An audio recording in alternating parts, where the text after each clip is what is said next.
Hi, welcome to episode 2 of the Staging Standard. Today, we're going to talk to Sandy Bhogal, a boutique stager in the GTA with a knack for luxury home staging. She's a very good friend of mine, and we're going to talk about this luxury home that we staged in the Port Credit area.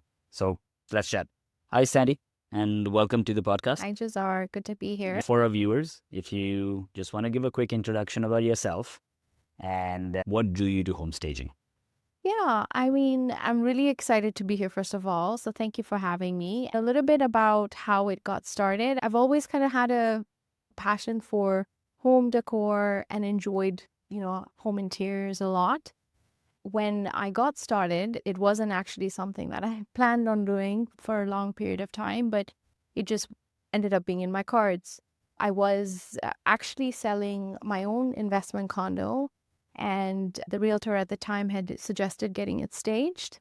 I wasn't quite familiar with what the idea of staging was. He kind of introduced the concept to me, and that felt like a lot of fun. Yeah. So here I was making a few calls, and I said to him, perhaps I could do it myself. He was like, are you sure? Eventually, I didn't have a choice but to continue on because the work just kept coming in, and I continue to enjoy it so much. So I'm really grateful to have such a great journey and something that I do that I enjoy so much. I'm really grateful to have the opportunity. I'm really grateful to partner with some amazing people as well, some great realtors.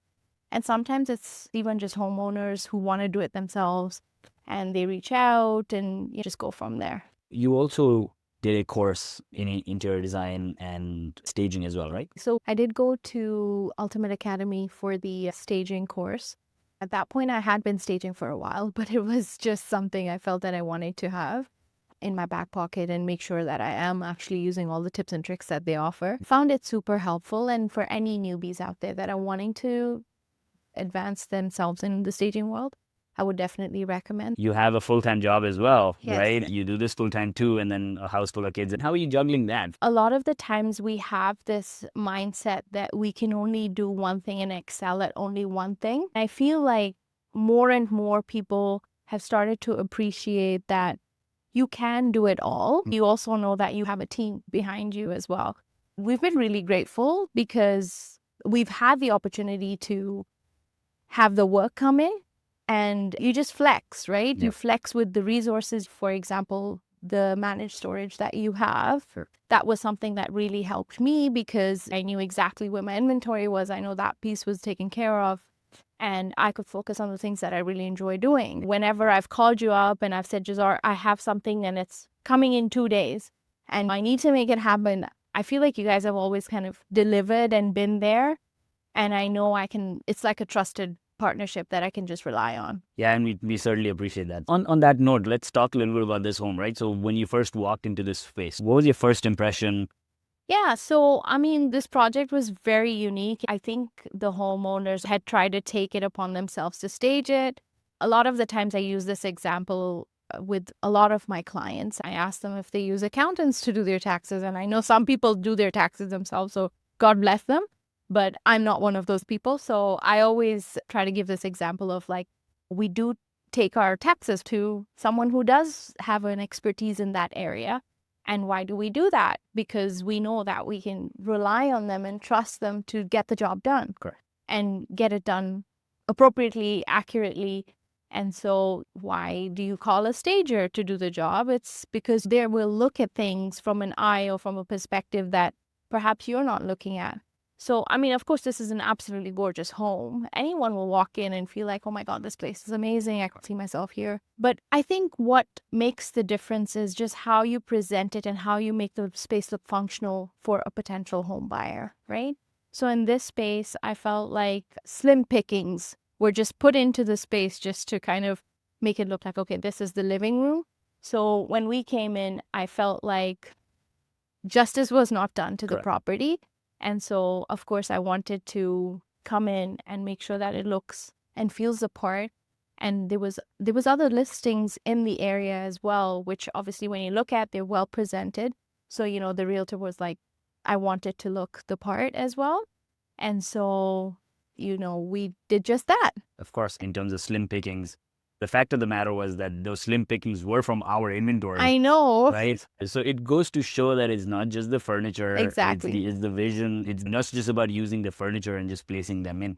You use the same furniture for the most part as well, but it was Yeah. just about how you cohesively display that. Yeah. I think that makes a lot of difference. Yeah, so when I walked into the home, of course, there were certain things I saw. For instance, they had placed the furniture. However, it wasn't really presented to be in a cozy space. The sofa that was here was really small. The rug was really tiny. Nothing was really proportionate with respect to the room. That's where I quickly went onto your site and I know what's available, what's not available because it's so easy to use. And I was able to quickly pick out what's available and go from there. And you know what? I got lucky. This gorgeous couch that you have here, I think I was the first one to use it. So, yeah, I mean, I did use some items that I felt were more appropriate for the room, like this couch. It feels very luxurious. It takes up a good chunk of space. It has a nice ottoman that matches the space. It just tied the room together better. So there are two houses that we did together, right? So one, and then we have a twin, sort of a mirror replication of the next house. And each home is at about $2 million mark. So what were some of your design choices that you used to appeal to the luxury buyer? Yeah, I mean, when you have properties like this, it's not just about the actual home. You also put together pieces that are going to accent the home nicely. So even in the kitchen, for instance, there was a table put there, but it wasn't exactly tying into the kitchen space. So the color of the cabinets, the warmer tones and things like that. So we swapped out a couple of pieces. I remember there was a table that went from one house to the other house because of the color choices and the tones. So we had to do a lot of that as well, where it's like, okay, let's accent the home versus just try to fill it up. And I feel like the other house has a bit of a Scandinavian vibe to it. It was a bit more lighter side. Yeah. And there was furniture there that I felt would fit here better. There's some dark tones here, some warmer tones here that felt like even with a neutral palette, that would accent. So yeah, I think those were some interesting choices. I think we're going back to that same point earlier, right? Yeah. Which is furniture does one part, but you need to have that eye for it. You need to have that Absolutely. experience to understand what would that potential buyer want to see. Placement plays a huge role in spaces like this. Whenever I talk to clients or my team, we always talk about in many projects, it's more is less. And a home like this, because the space is so open, the whole point is not just to add to it, but wherever you're adding to it, making sure that it feels luxurious, it feels cozy as well. So that's kind of what we did here as well. So if someone walks into this space, what do you want them to feel? I was really going for a very cozy vibe here. I want someone to feel like they could walk in and have maybe just a seating space here where they could enjoy their TV. And also maybe this would be a home that a family would have, a little area that maybe kids could have a play space as well. Sure. It is a big space, so they can use it to their advantage in many different ways. So that's kind of what I was going for here.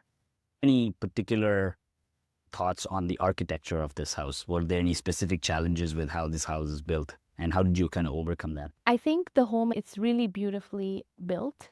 I like the fact that they have a lot of light coming in from the skylight, as well as they've used some of the darker tones to accent the space, which nowadays I find people don't like to play with as much. They like to keep everything light if they're building from scratch. But I think they did do a good job. And so with our vision when staging this home was just to make sure that there was those pieces that were used. So for instance, although we were using a neutral couch, we wanted to pull in a few pieces that had black or metal, because you do have the area where the TV console is, and that had black in it. So we did that. You'll notice the frame in the artwork has a bit of black as well. So it was just about marrying the space up. Yeah. And we had a great time with it. Do you remember any funny moments while you were doing It this? was a lot. Like I said, because it was two homes. Yeah. And there were so many pieces that we were just switching between homes. When you're staging, I mean, we always prepare for what could happen possibly in terms of having extra accent pieces. The main pieces we always know, like we always pick the main pieces. But, generally speaking, anything that's going in smaller spaces, we have a selection to use from. I do find there was a lot of times where we would go back and forth between the two homes. Just run between the two. Run between the two and be like, this would go better in this space, that would go better in that space. I mean, you don't typically have the luxury of doing that, right? Like sometimes you pack and you're just packing for that space. Whereas in this case, it was quite fun because we did end up going back and forth on a couple of things. And it was so nice. The place was so beautiful that we just wanted to make sure we get it absolutely right. What's the one piece of advice that you want to give homeowners and realtors to stage luxury homes? I would go back to my earlier comment around don't underestimate this power of staging and don't try to do it yourself, because sometimes it does look really easy. It could feel like I could totally do this. It's more a matter of how do you tie everything together? If you are looking to have a home staged, whether it's a big space or a smaller space, reach out, get some ideas around what that could look like for you. I feel for the most part, everyone's pretty flexible in what they offer. So reach out to the experts, let them give you some advice, get a consultation, and then go from there. And for someone who is wanting to start in this world, what is your number one advice? I think ultimately you have to have a passion for it. If you have the passion for it, it's the first thing that gets you motivated to get started. You should connect with other stagers as well. Yeah. I feel like when I started, I didn't have as many people to call and just ask, but I'm hoping I can pay it forward by doing that for others. I feel like there's enough work for everyone out there. So along the way, why not help people? It gives you an opportunity to just build a community as well, right? So, yeah. All right, Sandy, thank you very much. We've come to the end. Thank you so much. Appreciate your time. Thank you. Certainly a job well done. Thank you so much. Thanks for having me.